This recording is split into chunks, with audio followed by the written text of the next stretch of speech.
Good morning friend, welcome my channel GK funny trick में। जिस तरह से आपको पता है कि मैं कंटिन्यू जो है रोलेट चार्टर एक्ट अधिनियम हुआ, फिर रेगुलेटरी एक्ट हुआ, तो जिस तरह से कंटिन्यू प्रोसेस जो लेके चल रहे थे उसी तरह से आगे भी लेके आया हूँ। और फ्रेंड अगर अच्छा लगे तो शेयर कीजिए, लाइक कीजिए, सब्सक्राइब कीजिए। सब्सक्राइब करने का बेल आइकन आएगा, बेल आइकन जो दबाइए। चलिए लेट से शुरू करते हैं आज का सवाल। आज का जो प्रोसेस हम लोग जो लेके आए हैं, ये आज हम लोग लेके आए हैं अधिनियम लेके आए हैं भारत शासन अधिनियम 1919। तो भारत शासन अधिनियम 1919 लाने का मेन इसका फैक्ट यही था कि 1917 में जो है इन्होंने जो उत्तरदायित्व सरकार की स्थापना करने का वचन ले लिया था। क्योंकि आपको पता ही होगा कि महात्मा गांधी जब भारत में आए और फिर जब प्रथम यहाँ पे लाने का मेन रीजन भी यही था, क्योंकि जब मैं महात्मा गांधी जी को पढ़ाऊंगा तो आपको समझ में आ जाएगा इसका प्रोसेस को लेकर, मगर हल्का सा मैं बता देता हूँ कि जब महात्मा गांधी जब भारत आए तो महात्मा गांधी को बोला गया था कि आप अगर अंग्रेज बोलते हैं, अगर आप उस समय विश्व युद्ध चला था, 2 विश्व युद्ध कब चला था? प्रथम विश्व युद्ध 1914 से 1918। तो इसी बीच जब इंग्लैंड तो उसमें इंक्लूड थे, जब इंक्लूड थे तो इनको सैनिक की जरूरत थी, तो कैसे करके करें? तो बोले कि भारत के लोगों को अगर हम ले लेते हैं तो हम लोग जीत सकते हैं, ठीक है। तो महात्मा गांधी को बोला गया कि आप इनको डालिए, तो महात्मा गांधी बोले ठीक है डालते हैं। तो डालने के क्रम में बोले कि डालेंगे तभी जब आप भारत को छोड़ के जाइएगा तब। तो अब इस तरह से कंटिन्यू हो रहा था, तो बोले कि ठीक है भारत को छोड़ देते हैं, भारत को छोड़ देगा तो अच्छी बात ही है, बस अच्छी बात है। तो ये लोग जो सोचे कि चलो जीत जाता है, जीतने के क्रम में क्या होता है, इन लोग जब द्वितीय विश्व युद्ध जब प्रथम विश्व युद्ध जब जीत जाते हैं तो फिर क्या होता है, ये लोग सोचते हैं कि आप जीत ही गए हैं तो हटाओ, जो वचन दिए हैं हटाओ नहीं। इन लोगों को तो पहले से ही यही प्रोसेस ही रहा है, पहले जब काम पड़ेगा तो मीठा से, जब काम खत्म हो गया तो खत्म। तो वही बोल रहे हैं, जब वो लोग जब खत्म हो गया, जब वो लोग जीत गए युद्ध प्रथम विश्व, तो होता है उत्तरदायी सरकार का स्थापना। वो बोलते हैं कि अब हम 20 अगस्त 1917 को उत्तरदायी सरकार की स्थापना करते हैं, ठीक है। जिस तरह के यहाँ पे आपको दिख ही रहा होगा, ठीक है। तो समझ आ गई कहानी। इसमें मैं हमेशा बार बोलता हूँ, मैं कहानी बोलूंगा, कहानी को आपको समझ लेना होगा अच्छी तरह से। इसको नोट बनाने के लिए इस नोट्स की जरूरत नहीं पड़ेगी, आप खुद से नोट्स बनाइए, तो इसके पढ़ने के या मेरे बोलने के बाद आप जब किताब पढ़िएगा तो आपको ध्यान में बैठ जाएगा कि अरे हाँ ऐसा ऐसा ही तो हमें बोला था, ठीक है। तो लेट्स सी अब शुरू करते हैं। तो यहाँ से शुरू होता है कि 20 अगस्त 1917 को उत्तरदायी सरकार की स्थापना होती है। अगर एग्जाम में पूछा गया उत्तरदायी सरकार की स्थापना कब की जाती है, तो 1919 नहीं बोलिएगा, 20 अगस्त 1917 को बोला जाता है, ठीक है। अब 17 को बोला गया और भारत शासन अधिनियम 1919 को लाया गया और लागू हुआ 1921 में। ध्यान दीजिएगा, भारत शासन अधिनियम जो 1919 को आया, अधिनियम आया, बट लागू हुआ 1921 में। और वो बोला गया था आप लोग को 20 अगस्त 19 को, कि मैं जो है यहाँ पे ब्रिटेन के संसद में पास हुआ। जब तक कुछ भी अगर देश में कुछ होता था तो ब्रिटेन की संसद ही इसे जो पार करती थी, पास करने के बाद प्रोसेस आगे बढ़ता। तो यहाँ पे उत्तरदायी सरकार की स्थापना 1917 में हुई थी 20 अगस्त, और उसके बाद जो है 1919 में जो है अधिनियम आता है भारत शासन अधिनियम, और उसके बाद वो 1921 में इसको इंक्लूड करके लागू हो जाता है, ठीक है। Let's see.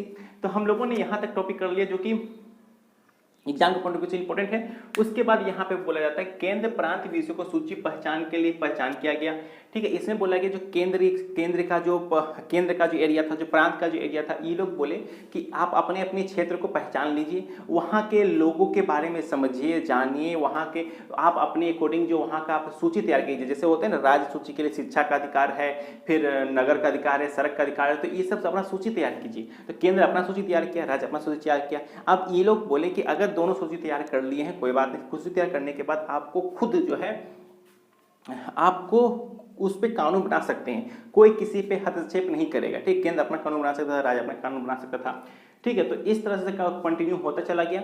चलिए, तो यही इसमें बोला कि कानून बना भी सकता था। उसके बाद यहाँ पे एक चीज आता है कि विधान, जिस तरह से हम लोग जिस तरह से पढ़ते आए थे, गवर्नर जनरल को 3 सहायता के लिए दिया गया, फिर 4 दिया गया, फिर 3 किया गया, फिर 4, इस तरह से कंटिन्यू 5, 6, 7 करते गया। तो इसके पहले हम लोगों ने पढ़ चुका था 6 हुआ था, 6 के बाद फिर इसको 3, इसमें 6 में से फिर 3 दिया जाता है। तो अब बोला जाता है कि जो 6 जो थे अंग्रेज, उसे 3 जो इंक्लूड और लोगों को इंक्लूड किया था, वो गैर सरकारी सदस्य होते नहीं है, वे सिर्फ भारतीय के लोग होते हैं, ठीक है।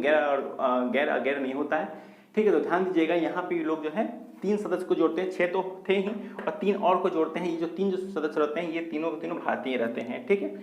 और उसके बाद फिर एक यहाँ से एक दिया जाता था, जैसे कि आपको पता ही होगा कि विधान परिषद का गठन किया गया था। तो विधान परिषद यहाँ पे आके टूट जाता है। यहाँ पे एक चल जाता है राज्य विधानमंडल, एक केंद्रीय विधान परिषद चला जाता है।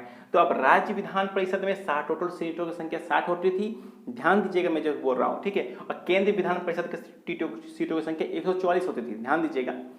राज्य विधान परिषद, देखिए राज्य विधान परिषद की सीटों की संख्या 60 थी, राज्य विधान परिषद की सीटों की संख्या 60 थी, इसमें से 34 जो थे वे चुनाव द्वारा चुने जाते थे, जो चुने 60 में 34 चुनाव द्वारा, और बाकी जो 25 सीट जो वो मनोनीत किए जाते थे। ठीक है, जिस तरह से हम लोग को राज्यसभा में होता है ना 12 सदस्य को मनोनीत किए जाते हैं, उसी तरह से इसमें होता था। ठीक है, तो हो गया। उसके बाद फिर केंद्र प्रांत परिषद जो थे उसमें क्या होता था, 144 सदस्य चुने जाते थे, और इसमें से 104 सदस्य चुनाव के द्वारा चुने जाते थे, और बाकी जो बच गए वे जो है मनोनीत किए जाते थे। ठीक है, क्लियर हो गया इतना सारी बात। तो ये टॉपिक बहुत इंपॉर्टेंट है कि उस टाइम जो है राज्य विधानमंडल में जो है कितने सदस्य चुने जाते थे, 34 सदस्य चुने जाते हैं, और ये 34 सदस्य चुने जाते थे। ये एग्जाम में पूछा गया, एएलपी के एग्जाम में कोई पूछा था कि सेकंड टर्म का कोई एएलपी का जो सेकंड टर्म एग्जाम होता ना, सेकंड बेच का, उसमें पूछा गया था। तो ये इंपॉर्टेंट यहाँ से मतलब मैं बोलना चाह रहा हूँ क्वेश्चन कहाँ से निकाल रहा है। ठीक है, तो ध्यान दीजिएगा, राज्य विधान परिषद जो 60 थे उसमें से 34 सदस्य का चुनाव, जो 34 लोगों का चुनाव जो है चुनाव के द्वारा होता था।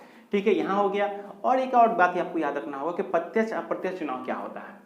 तो प्रत्यक्ष चुनाव वो होता है कि जिसमें कि आप खुद जो वोट करते हैं वो प्रत्यक्ष चुनाव होता है, और अप्रत्यक्ष चुनाव होता है जिसमें कि आप अपने से वोट नहीं देते हैं, आपका चुने गए प्रतिनिधि जो है वो चुनते हैं। अब बोलिए कैसे हम इसको देख सकते हैं, तो जैसे कि आप वार्ड वगैरह का चुनाव करते हैं जिसमें आप खुद वोट जाके वहाँ पे वोटिंग बूथ में जाकर आप वोट देते हैं, जिसको ऐसे मुख्यमंत्री का हो गया, फिर वार्ड का हो गया, पंचायत का हो गया, फिर हम पीएम का हो गया, तो ये सब का आप तो खुद देते हैं ना। तो ये सब सारा हो गया प्रत्यक्ष। अप्रत्यक्ष हो गया जैसे राष्ट्रपति का चुनाव, राज्यपाल का चुनाव, ये सभी का चुनाव क्या होता है, अप्रत्यक्ष होता है। आपके द्वारा चुने गए जो सदस्य हैं वही जाके चुनेंगे, मनोनीत सदस्य, तो वही जो है जाके चुनते हैं। तो ये सब आपको क्लियर हो जाना चाहिए कि प्रत्यक्ष अप्रत्यक्ष क्या है, क्योंकि यहीं से टर्म जो ये सब उठ के हम लोगों को 1935 में डाला गया, 1935 से हम लोग उठा लिए हैं। ठीक है, तो लेट्स सी, यहाँ तक तो हम लोगों ने कर लिया था, और यहीं से जो ये लोगों ने द्वैध शासन व्यवस्था शुरू कर देते हैं। आप पूछिएगा कि आप द्वैध शासन क्या है, तो ध्यान दीजिएगा, द्वैध शासन का मतलब होता है एक ही राज्य में एक ही देश का दो राजा, एक ही देश का दो शासन।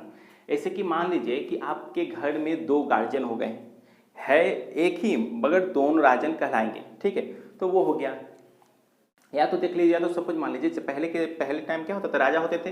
भारत में क्या था, राजा थे, तो राजा के साथ साथ अंग्रेज भी आ गया। तो उस देश में, उस राज्य में राजा भी शासन कर रहा है उस राज्य पर, और अंग्रेज भी शासन कर रहे हैं। तो इसको द्वैध मतलब दो शासन, एक ही राज्य का दो शासक कह सकते हैं इसको, या दो राजा कह सकते हैं। तो इसको ध्यान देने की बात, तो उसी को इंक्लूड करते हुए लोग यहाँ पे लाते हैं, एक हस्तक्षेप नीति, एक लाते हैं हस्तांतरण नीति। ठीक है, तो एक लाते हैं हस्तांतरण, एक लाते हैं आरक्षित। ठीक है, आरक्षित पे जो सिर्फ कार्यपालिका परिषद की सहायता लेता था ये लोग, गवर्नर जो थे ना, वे सिर्फ कार्यपालिका सदस्य, जो परिषद के जो सदस्य थे ना, वे सिर्फ सहायता लेते थे। यहाँ ध्यान दीजिए, लिखा हुआ है आरक्षित में केवल कार्यपालिका के परिषद की सहायता ली जाती थी, और हस्तांतरण में सिर्फ गवर्नर के। ठीक है, तो ये सब पॉइंट जो है इंपॉर्टेंट है एग्जाम के पॉइंट ऑफ व्यू से, जो कि आपको जो है देखने की, जो कि आपको जाननी बहुत जरूरी भी है। ठीक है, अब ये हस्तांतरण में क्या होता था, हस्तांतरण में जो दो भाग में अगर कुछ विधेयक या तो कोई बिल वगैरह पास करना होता था, तो हस्तांतरण क्या करते थे, पहले केंद्र के सवा राज्य के पास जाती थी, केंद्र से पास हो गया, फिर राज्य के पास जाते थे, राज्य की दोनों की सहायता ली जाती थी। ठीक है, दोनों की सहायता लेके जो अपना कार्य शुरू करता था विधान परिषद में कानून वगैरह बनाने के लिए। मगर यहाँ पे क्या होता था, आरक्षित वाले में क्या होता था, सिर्फ कार्यपालिका की परिषदों की सहायता लेके वो बना लेता था। ठीक है, तो अगर यहाँ से बिल पास भी हो जाता था यहाँ से, तो यहाँ पे आके अटक जाता था। तो बस यही इसमें कहानी था। जो तो इसमें से इम्पोर्टेंट यही है, सबसे पहले कि भारत शासन अधिनियम कब लाया गया, तो 1919 से लाया गया पहला। दूसरा, इसे लागू कब किया गया, तो 1921 लागू किया गया दूसरा। उसके बाद ये पूछा जाएगा कि इसमें जो है कितने वायसराय है, वायसराय को कितने सदस्य दिए गए थे भारतीय, तो 3 सदस्य दिए गए थे भारतीय। उसके बाद पता ही विधान परिषद की संख्या, सीटों की संख्या जो पहले 60 थी, अब यहाँ पे आके यहाँ पे इसको बांट दिया गया। एक तो राज्य विधान परिषद तो था ही, इसके पहले हम लोगों ने पढ़ा था, तो 60 तो था ही, मगर 60 में से अब 34 सदस्य का चुनाव जो है वे आम जो होता है हम लोग चुनते थे, और जो 144 सदस्य थे वे 144 सदस्य जो उनके द्वारा चुने जाते थे। ठीक है, और जो केंद्र में जो होता था 144 सदस्य में 104 जो है कानून के द्वारा चुने जाते थे।